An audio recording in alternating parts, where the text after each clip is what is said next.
Assalamualaikum warahmatullahi wabarakatuh. Alhamdulillahilladzi ja'ala baladu Indonesia bi falsafati Pancasila. Wassalatu wassalam ala nabiyil mustafa ahli sidqi wal wafa. Asyhadu an la ilaha illallah wahdahu la syarikalah. Wa ashadu anna sayyidana wa nabiyyana Muhammadan abduhu wa rasuluh. Allahumma salli wa sallim ala sayyidina Muhammadin sahibil busra salatan tubassiruna biha wa ahlana wa auladana wa jami'a masyayikhina wa muallimina wa talabatana wa talibatina mi yaumina haza ila yaumil akhirah. Saudara-saudara sebangsa dan setanah air, para sahabat dan handai tolan di mana saja Anda berada.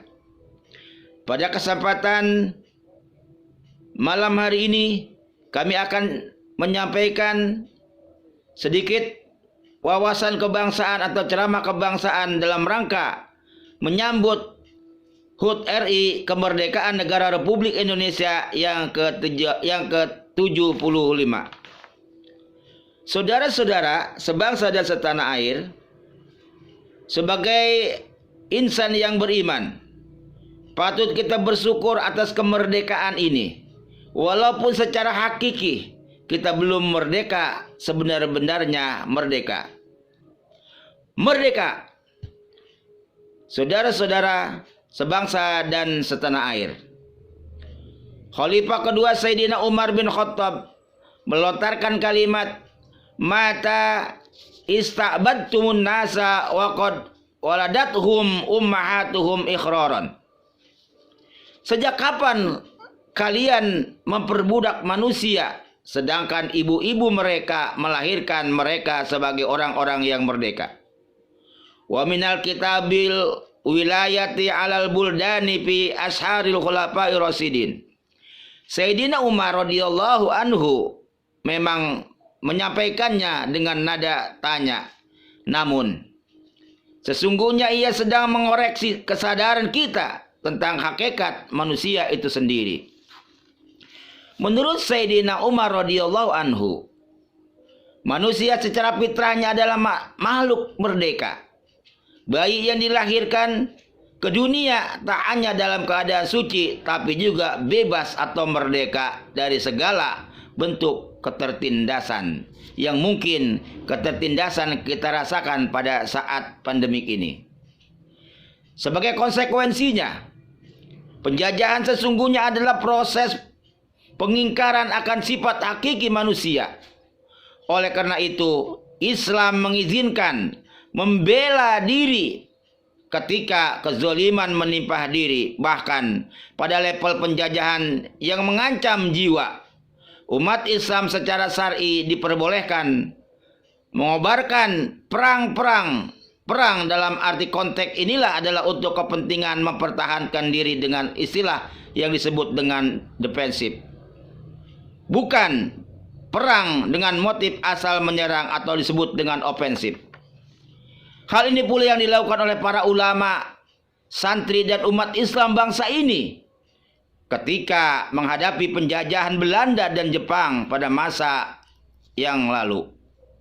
Perjuangan mereka dilakukan bersama dengan elemen bangsa lain yang tidak hanya beda suku dan daerah, tetapi juga agama dan kepercayaan, sebab kemerdekaan memang menjadi persoalan manusia secara keseluruhan, bukan cuma golongan tertentu, tapi Islam mengakuinya sebagai nilai yang universal.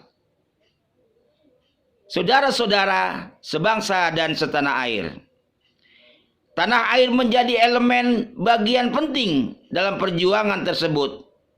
Tanah air tidak ubahnya rumah yang dihuni jutaan bahkan ratusan juta umat manusia. Islam mengakui hak atas keamanan tempat tinggal dan memperbolehkan melakukan pembelaan bila terjadi ancaman yang membahayakannya. Sebagaimana Di dalam Al-Quran bahkan secara tersirat mengajarkan posisi agama dan tanah air dalam surat Al-Muttamanah ayat 8. A'udzubillahi minasyaitonirrajim. Bismillahirrahmanirrahim.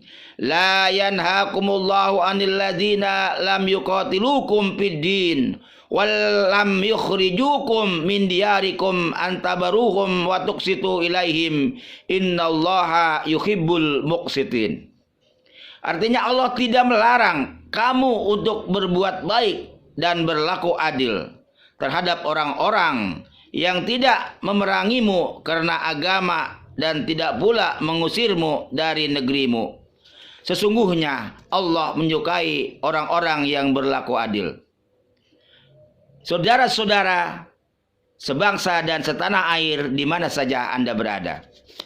Seorang pakar ilmu tafsir menjelaskan bahwa ayat tersebut memberikan pesan bahwa Islam mensejajarkan antara agama dengan tanah air. Oleh Al-Quran, keduanya dijadikan alasan untuk tetap berbuat baik dan berlaku adil. Al-Quran memberi jaminan kebebasan beragama, sekaligus jaminan bertempat tinggal secara merdeka. Tidak heran sejumlah ulama memunculkan jargon hubul watoni minal iman, cinta tanah air itu sebagian daripada iman.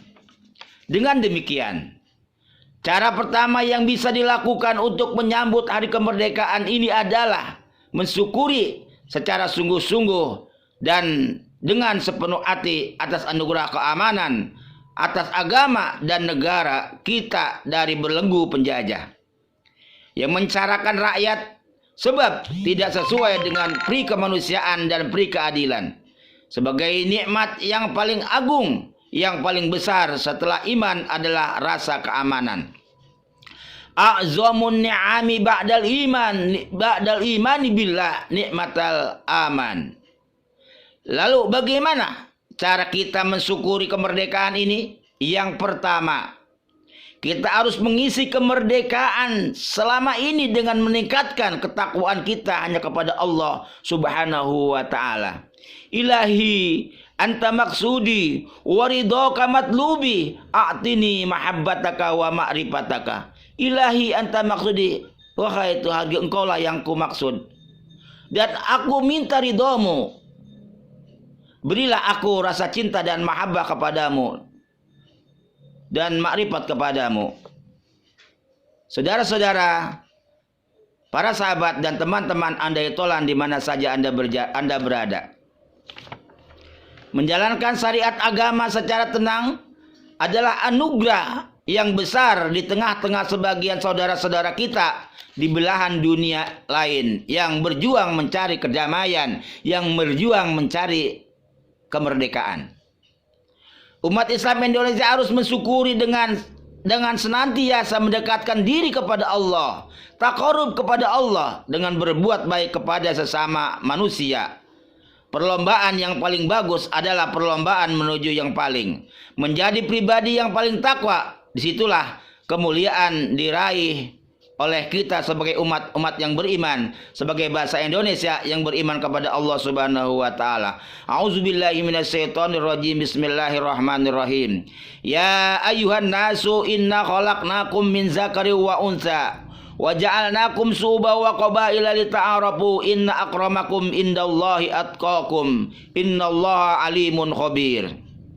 Hai manusia, sesungguhnya kami ciptakan kamu seorang laki-laki dan perempuan dan menjadikan kamu berbangsa-bangsa dan bersuku-suku supaya kamu saling mengenal, supaya kamu saling pengertian, supaya kamu saling memahami. Sesungguhnya orang yang paling mulia di antara kamu di sisi Allah adalah orang yang paling bertakwa di antara kamu. Sesungguhnya Allah Maha mengetahui lagi Maha mengenal. Kemudian yang kedua, cara mensyukuri nikmat Allah adalah mencintai negeri ini dengan memperhatikan berbagai kemaslahatan dan kemudaratan bagi eksistensinya. Segala upaya yang memberikan manfaat bagi rakyat luas kita dukung, sementara yang merugikan harusnya kita tolak. Peraturan yang berlaku harus sesuai dengan ketentuan berlaku untuk semuanya.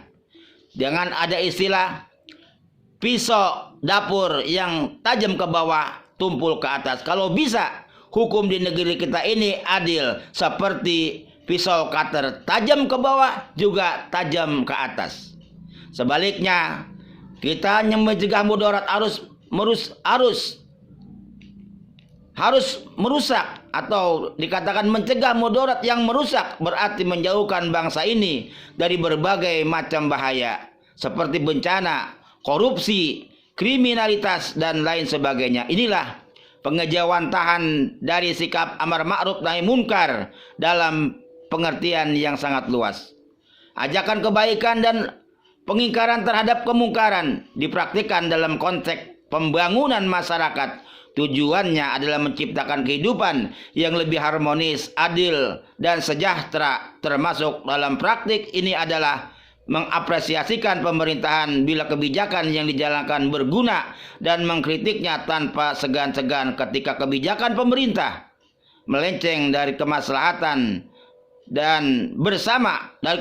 bersama untuk kepentingan bersama.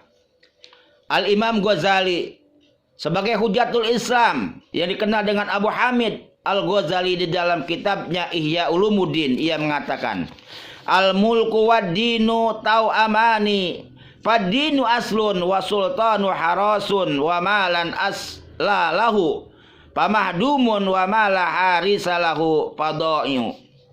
Kekuasaan negara dan agama merupakan dua saudara kembar. Agama landasannya, sedangkan kekuasaan adalah pemeliharaan. Sesuatu tanpa landasan akan roboh, sedangkan sesuatu tanpa pemeliharaan dia akan lenyap. Allahu Akbar. Merdeka.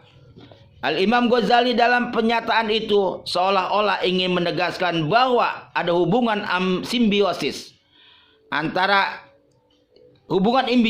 yang tak terpisahkan antara agama dengan negara.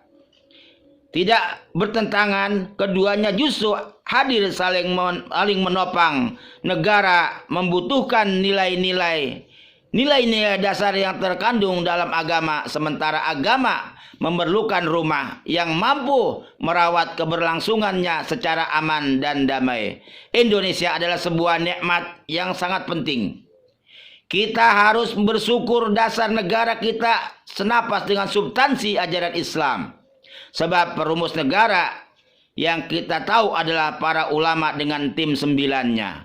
Kemerdekaan memang belum diraih secara tuntas dalam segala bidang.